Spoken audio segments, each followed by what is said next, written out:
right, Robyn. So think back before you came to see me. How long did you wait before making this decision?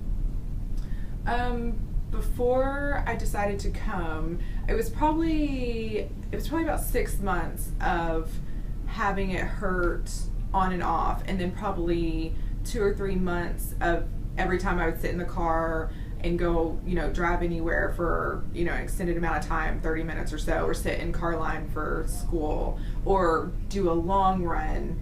It got to where, my long runs that I could deal with it started diminishing. So like I could go 10 miles and it wouldn't hurt, and then it would go down to 6 miles, and then it got to where every time I was jogging it would be an issue that I'd get back in the car to drive somewhere and it would be hurting all day. So probably about 6 months of kind of off and on, and then probably like a good 2 or 3 months of just an all the time hurt that I kind of knew I probably should do something about it, but I wasn't necessarily sure what I wanted to do with it yet. Yeah. Why did you feel like you had to wait that long? Like, what obstacle kept you from coming to see me? Well, there really were a few things. I mean, one, I just felt like maybe at some point it would stop, which I knew better, but I liked that option just, to kind of put my head in the sand. The other was I was concerned about having to see a doctor, because I didn't necessarily have, I have it like a family doctor, but I didn't have like a necessarily a doctor I could go to and be like, my legs hurt, so what do I do? And so I didn't want to really have to go through the process of trying to find the right person and hope I was with the right person. Well, and the other thing I was really concerned about was finding a runner, or finding someone who understood why I cared so much about being able to run again, instead of just saying like, well, stop running. Yeah.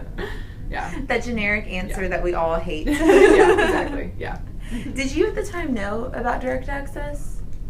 Where you can see us without having to see a doctor? I only knew because I just happened one time to see something. It was I don't even know what it was advertising for, but it was some physical therapy, and they said you don't even need a doctor's recommendation. So then I started thinking, well, maybe you really don't. Actually, I have a brother-in-law who's real big into triathlons, and he's a pharmacist in town, and we at family functions we'll talk or whatever, and I was telling him, I was like, I really, I've hurt my hamstring, but I don't really know, I'm trying to decide, should I just try to rehab it myself and figure out what to do, or should I go somewhere? And he said, and he knows that I'm doing the Dopey Challenge, because like I said, he's pretty motivated to like do things too, and so he was like, you need to go see somebody. He's like, there's no reason to like rehab yourself when you can go to someone who knows what they're doing and can really like help you get better. So he was probably that, and knowing I didn't have to go to the doctor first, only because, like I said, I don't really have a doctor to go to necessarily, so I didn't want to have to search out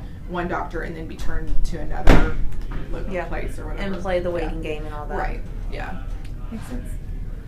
What activities were you missing out on before coming into therapy?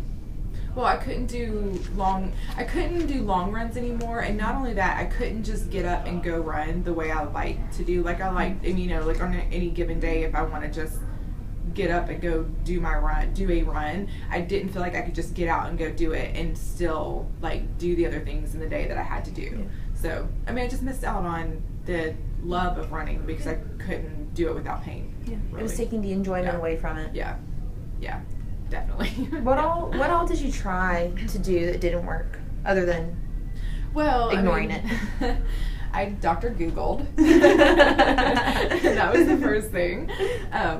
Really, I don't really know. I think I really just tried to ignore it, to be honest. Most people do. I really just tried to ignore it for as long as I could, and then I did. I Googled it to try to see what other people did, and I kind of, looked at some of the things, but it was mostly like ice it, which I'm like, icing it's not helping the situation, And there were some stretches, but the problem was I would read like, you either want to stretch it a lot or not stretch it a lot, and so then I thought, I really don't, I read, you want to stretch it, and then I would read, well, no, you don't want to stretch it because it's already overstretched. So that's what I really thought, like, if I'm going to do this Dopey or even the marathon, the St. Jude, that I have to, it's the perfect time now to rehab it. If I'm going to do it, I have to do it now because this is the perfect time to rehab it. And if I don't do it, I'm not sure I can make it to the end. So it was just the right time. Yeah.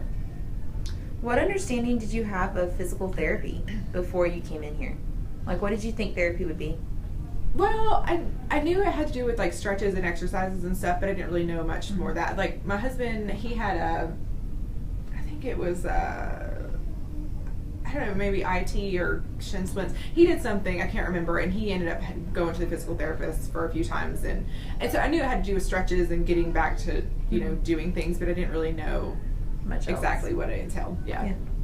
Pleasantly surprised. Good answer. So now that you've been through therapy, if your best friend or your husband or someone had some problems, some pain, what would you tell them about physical therapy?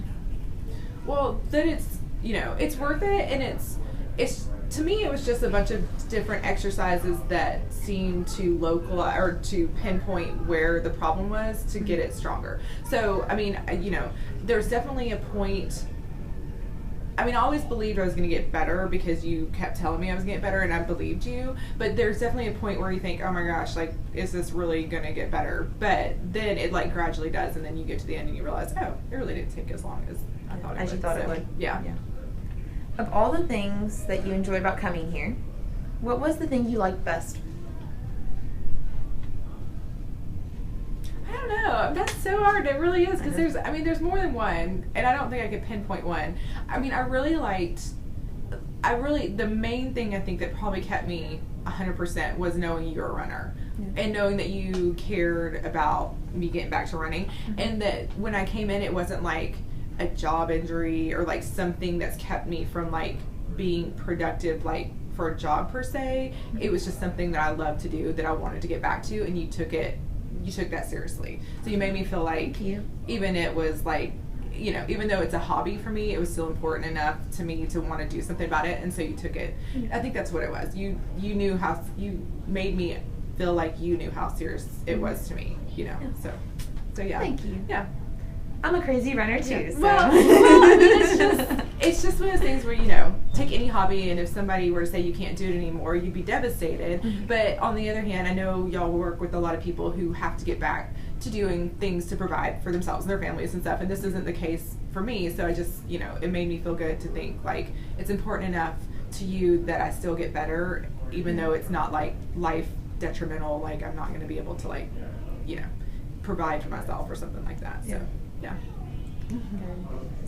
What would you say to someone watching this video who is skeptical about physical therapy? I'd say it's worth it, and just to do it, and it's not as like awkward or time consuming as I anticipated it might be. So it seemed to flow really well as far as working into my schedule, and then this homework I felt like was small and concise enough that I really could do it for 10 minutes, you know, 3 times a week or whatever, and it make a difference, but not be something that I just, you know, I can't do. It's just too much to add on to what, you know, schedule that's already there. So yeah. Already busy life. Yeah. What was the no thing you wanted to achieve by coming to see me, and did we help you achieve it? Yeah, I just wanted to get my hamstring better, but the more we talked, I really wanted to be a stronger runner. So yeah, I feel like I definitely have the tools now to do that. Yeah. Excellent. It's been a pleasure getting to know you, Robyn. Thanks.